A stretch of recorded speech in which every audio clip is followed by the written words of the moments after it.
弟兄姊妹平安，歡迎嚟到我哋每一個星期靈修系列嘅第3個星期。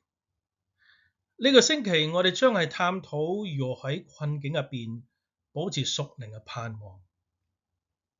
喺生命嘅低谷嘅時刻，我哋或者感到沮喪、焦慮，甚至失去信心。但神嘅話語話俾我哋聽，即使喺挑戰入邊，佢依然嘅同我哋一齊，並且賜俾我哋所需要嘅力量同埋盼望。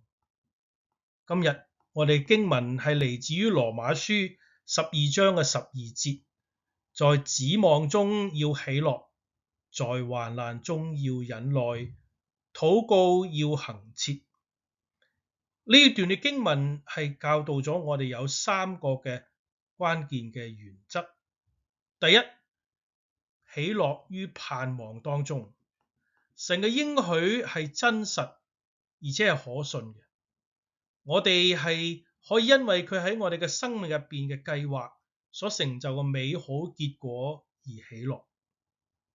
忍耐於患難中，困境係一個增強我哋信心嘅過程。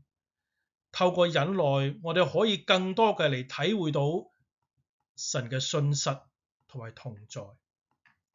第三就係恆切嘅禱告。當我哋持續嘅同神係交流、傾偈、聆聽嘅時候，我哋嘅心就能夠得着更新，並且喺佢入邊揾到安慰同埋平安。我哋點樣喺困境入邊保持屬靈嘅盼望呢？第一，緊握神嘅應許。我哋經常嘅默想同埋背誦神嘅應許，就好似今日嘅經文一樣。當負面嘅情緒湧現嘅時候，用神嘅話語重新得力，培養感恩嘅心。我哋每一日記錄一件值得感恩嘅事情，即使係微不足道嘅小事，呢個都係幫助我哋睇見神嘅供應同埋祝福。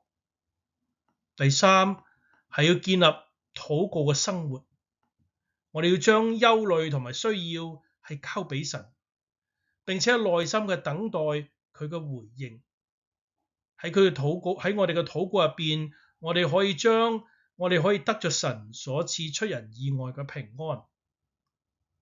第四係同屬靈嘅同伴係分享，我哋揾到一啲屬靈嘅夥伴，彼此分享我哋自己嘅心同埋係代禱，讓神嘅愛係透過團契豐滿嘅臨到我哋入邊。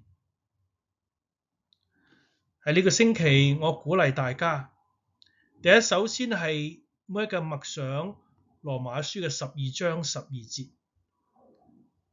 我哋唔係要去逐字嘅去背誦死記硬背，而係透過默想，我哋將呢個話語係進入我哋嘅生命、我哋嘅心入邊，將佢作為我哋困境入邊嘅盼望嘅源泉。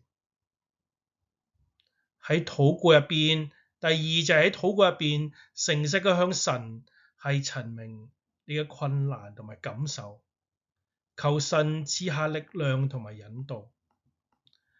第三就係主動聯繫，主動聯繫一位正係經歷困難嘅弟兄姊妹嗰度，用經文係鼓勵佢哋，並為佢哋禱告。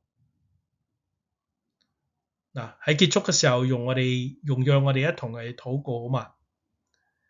親愛嘅天父，我哋感謝你，因為無論我哋面對住點樣嘅困難，你總係同我哋一齊，賜俾我哋力量同埋盼望。